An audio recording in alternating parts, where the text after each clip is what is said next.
Welcome to the conversation on the TYT network. Joining me now is a guy basically doing God's work. Not by that title, but you'll see. He's Vice President of Farm Animal Protection at the Humane Society of the United States. Josh, welcome to the Young Turks. Thank you for having me on. It's quite an honor. Oh, thank you, brother. So there's so much to talk about when it comes to protecting farm animals. First of all, about how many animals do we kill per year in America? We kill about 9 billion farm animals in the United States, and most of them are raised in really horrendous conditions. They're in what are called factory farms. And inside these factory farms, they never can go outside. Many of them are put in cages so small they can barely move an inch their entire life. We were often talked about old McDonald's farm when we were growing up. Well, this is the opposite of that. These animals are living in such horrible conditions, it would sicken any of us to see, and that's unfortunately the way that we're raising these animals in our country. Josh, you were undercover investigator at a chicken slaughterhouse, right? I was. Yeah, so tell me about that. What made you go in and do that? What did you see? What were you able to document, if anything? And then if you documented anything at one of these slaughterhouses, I don't know if you got arrested for it because apparently the First Amendment does not apply to things we don't really want to see. That's exactly why I did it, is because animal agribusiness doesn't want us to see what's going on. Their greatest asset is to try to do things behind the locked doors of factory farms and slaughterhouses. So what I did is get a job inside a chicken slaughterhouse in Maryland. I was hooked up with a hidden camera, and I wanted to expose what is actually going on behind the scenes. How are these chickens being killed? Is it done in this utopian, humane way that the chicken industry likes to claim, or is it done far worse? And unfortunately, it's done in a way that would horrify the everyday person. Chickens are shackled, fully conscious. By the time they even get to that point in their life, they're just 45 days of age. They're genetically manipulated to grow so big, so fast, they can barely move their legs. So by the time they're even in the slaughterhouse, they're in great pain. They're in constant suffering from their crippled joints. Their heart and lung can barely keep up with their enormous size. And so when they're killed, that is kind of the merciful ending of a horrific life. Unfortunately, I wish it was more merciful because it causes an immense amount of suffering for them to go for their final minutes. I did it to expose what was going on. It's critical that people know, and you know what? The good news is when people find out how animals are treated so poorly, they want change to happen. Yeah, we have a vegan host here, Mark Thompson, and he's actually flipped some of the other people who work here and then some folks in the audience. And one of the ways you do that is you just show them any video from any of these farm factories and slaughterhouses, and it's hard not to get flipped. And so I want to talk more about that too. First, let's just note the irony of the right wing who says they're all about freedom of speech to say racist things, bigoted things. They value freedom of speech so much, but when people go to film at these giant corporate farms, all of a sudden the right wing doesn't believe in freedom of speech, right? What you're referring to is what are these called Ag-gag laws. And that is a way to stop freedom of speech where agribusiness wants to prevent people from seeing what's going on. They want to stifle speech by making a crime not to abuse the animals, but make it a crime to actually expose what's going on to the animals. And so in order for people to know what's going on inside the factory farm walls, people have to get jobs like an undercover investigator, or whistleblowers have to come out and tell the truth. And so rather than making conditions better for these animals, instead, what agribusiness does is try to make it a crime. And so someone can be punished more for exposing the cruelty than actually doing the cruelty themselves. And so 4 states have these laws. 4 other states have had the laws stricken down on First Amendment grounds. And we have fortunately killed 30 other pieces of legislation that would be this type of law. And so when it comes down to it is this: what is going on inside the meat, egg, and dairy industries that they are fighting as hard as they can for people never to know what's going on? That says a lot about this industry. In what industry would we ever trust when they are fighting tooth and nail to make sure no one ever knows what's happening? Please, we're gonna lock the doors. We're gonna make it a crime to find out. We're gonna put on fuzzy ads about what we want people to believe, but really what we're hiding behind the closed doors is the truth. What industries will we ever trust? And that's the reason why so many people, like many of your colleagues, are moving away from eating as much meat, eggs, and dairy as we used to, because we don't want to support industry that acts like that. Well, there's a literal saying, you don't want to see how the sausage gets made. There's a reason why there's that saying. And so it is uncomfortable, but that's the whole point. We should look in the mirror to see if what we're doing is so uncomfortable that we don't want to see it. Well, if that's the case, maybe we shouldn't do it.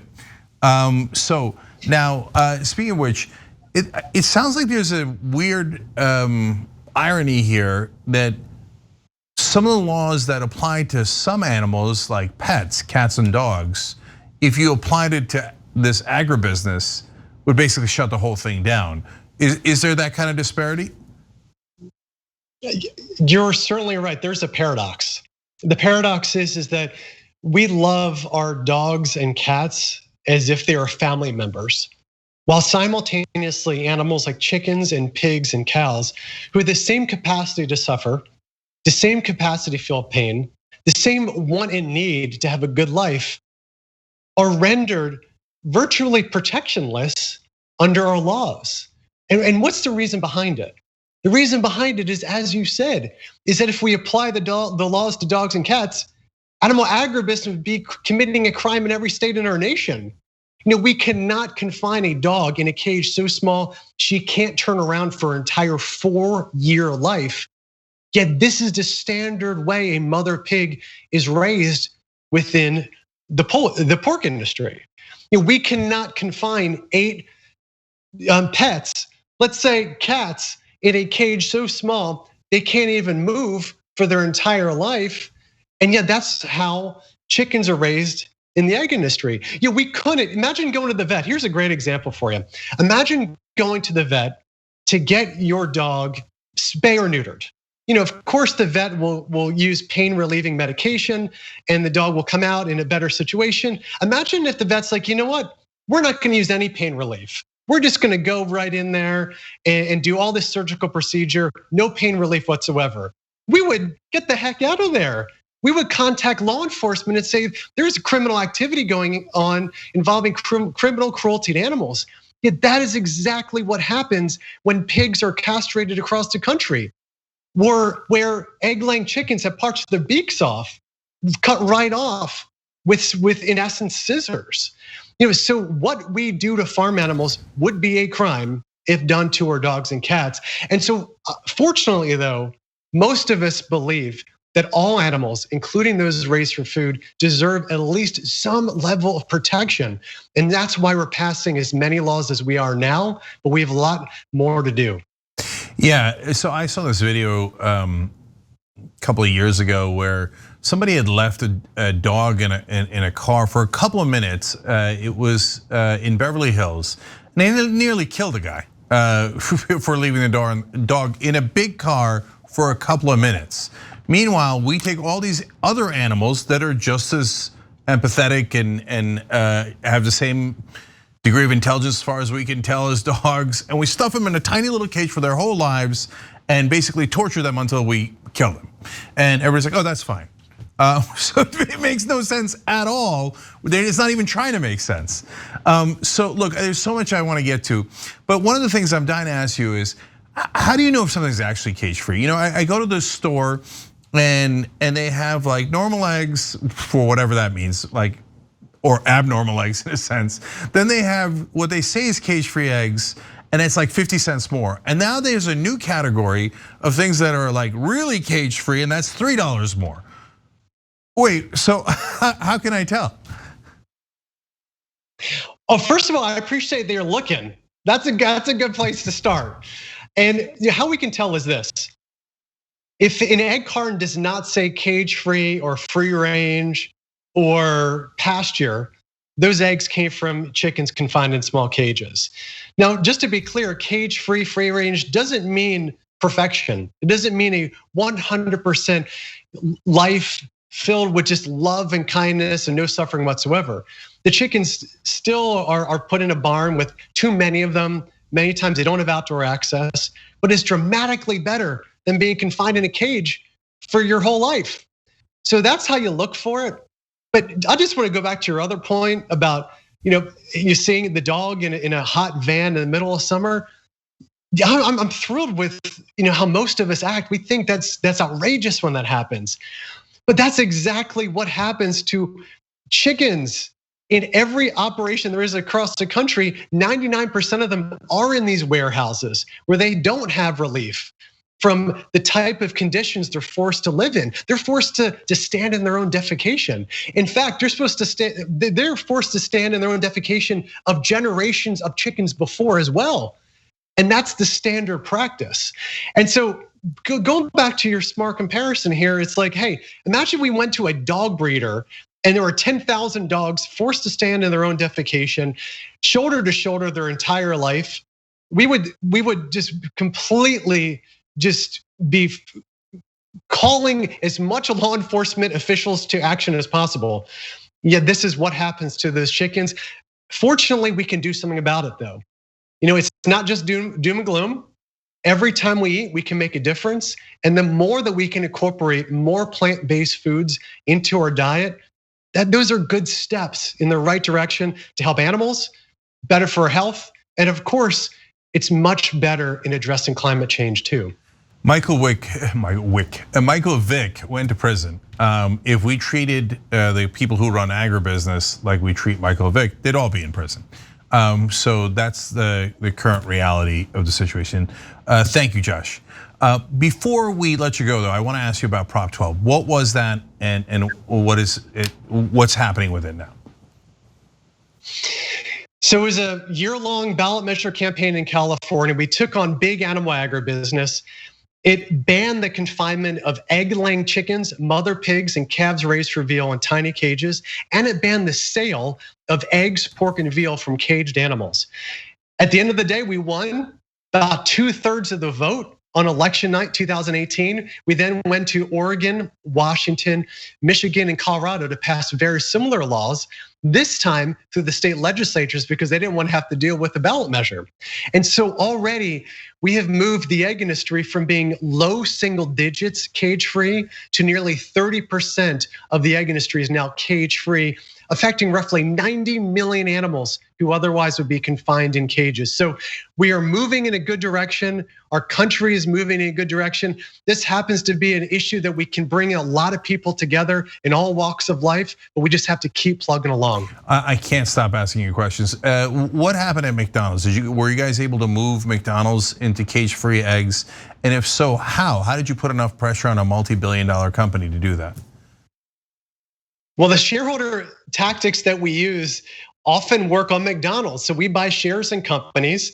There are many things one can do as a shareholder, whether it's a shareholder resolution, going to the board of directors, going to the shareholder meetings.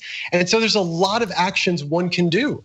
And with McDonald's, we did get them to announce they're going 100% cage free. This is the biggest corporate announcement to affect farm animals in history. They buy about 2 billion eggs a year. And over a 10-year period, all of them are going cage free. Right now, they're about halfway through. And because of that announcement, we've gone virtually every other major food company to also commit to going cage free. So whether it's the corporate policies like McDonald's and getting Walmart and Costco and so many do the same, or the legislative policies that we've enacted in laws, we are making it standard within our country that it's no longer acceptable to confine farm animals in cages. That's amazing. That's why I said in the beginning, doing God's work. So last thing to end on, and it's really quick. You said the chicken, the way that we're genetically modifying it, lasts about 45 days before we kill it. I don't know the whole process. I assume we get eggs, then we get the meat, etc. What's the normal lifespan of a chicken? Well, chickens can live many years on end. I mean, chickens, if they weren't genetically manipulated and they grew like the normal natural rate, they could even get to a decade perhaps.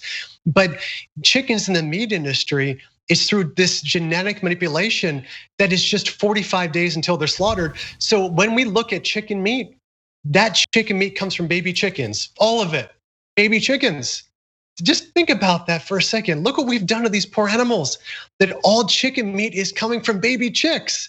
And the only reason why we're able to do it is because of that genetic manipulation of these animals. So we've come all far, far away from anything natural whatsoever when it comes to meat. And fortunately that we have so many plant-based cruelty-free options that we can just ourselves take steps, remove our support from this cruelty, demonstrate that we're just no longer going to accept this type of cruelty and abuse.